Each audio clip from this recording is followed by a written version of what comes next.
What's up, guys? Today I want to talk about pitch design and specifically how I threw my slider. Now, this is a pitch that I used especially throughout my college career that really worked well off of my fastball. I had a fastball that ran a lot. I only threw two seams, and I kind of lived off of that two-seam running fastball and then worked off of that my slider. So I was able to tunnel those two pitches. I kind of came out of the same slot, but worked from that point to two completely different directions. Now, the way I threw my slider kind of evolved over time in the way I threw it. Early in my college career, I threw a very traditional slider. I would throw it just like this, right on the horseshoe with both fingers on the ball, and just kind of think about coming around the ball and getting that side spin I wanted on it. Now, this wasn't the sharpest pitch, it wasn't the best pitch, but it tunneled well off of my two-seam. From there, I started to have some issues where it would look a lot like my curveball because I threw them both similarly. And I would start getting this round slider that wasn't as sharp, and it would kind of hang a lot, and I ended up getting beat by real good hitters. And so what I did is I understood I needed to be able to separate the two pitches and get more of a curveball that had a more vertical action and a slider that had a more horizontal action, so that they wouldn't be confused and end up merging into the same pitch, where both of them would end up being not very good pitches for what they were supposed to do. And so what I ended up doing for my slider actually is the same thing, same adjustment I ended up making for my curveball, which is just a point to make about how the art of pitch design is so different and so interesting. Where the same adjustment that you can make for two different pitches could result in two completely different things that could make the pitches further apart alike.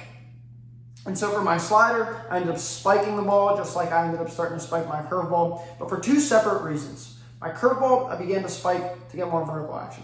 My slider, and I'll dive more into this one since we're talking about it, I got so that I could get a little, so I would get a little more space on the ball, right? And so what would end up happening is I was just trying to get this finger out of the way rather than trying to get this finger more on top of the ball. What that did for me is the ball ended up not staying in my hand as long. The problem I was having is the ball coming out of my hand, and I was able to see this through some slow-mo video, is this finger would stay on the ball a little bit later, and I'd end up getting a lot of this gyro spin rather than the horizontal spin that I wanted to have. That horizontal spin was going to give me that braking action across the zone that I wanted out of my slider. And so pulling that finger out of the way allowed the ball to come out of my hand earlier so that I wouldn't pull the axis down more in this vertical or anterior, posterior direction. I could keep that axis going more vertical up and down just like that, and that ball would kind of come out of my hand spinning more like that, and that would give me that across break that I really wanted out of that pitch. And so I'll show you the grip right here from all different angles. I wanted space here so it wouldn't stay in my hand very long. It would come out of my hand early, and I wanted to get this finger out of the way so that this finger wouldn't pull on the ball and keep it in my hand. And that way it would just come right out of my hand here. And out of my hand, I was just thinking fastball, but I wanted it to come off the inside of this finger like that. And from there, I was just able to throw it hard. I would aim kind of at the hitter, depending on the day, depending on how it felt. If I felt like I was missing towards the hitter, I would aim then where I wanted to throw it. If I felt like I was missing, far glove side and kind of digging it, then maybe I'd aim a little bit more towards the hitter or even behind the hitter, and just adjust that way. But that's the way that I was able to adjust my slider into being one of my better pitches and a pitch that I could rely on in tough counts against tough hitters. Same concept with any pitch design.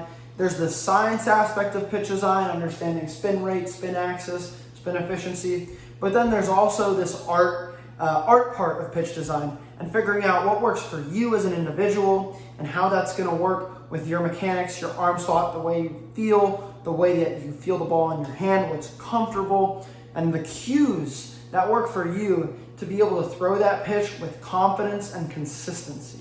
Hope you enjoyed this video. Stay fearless.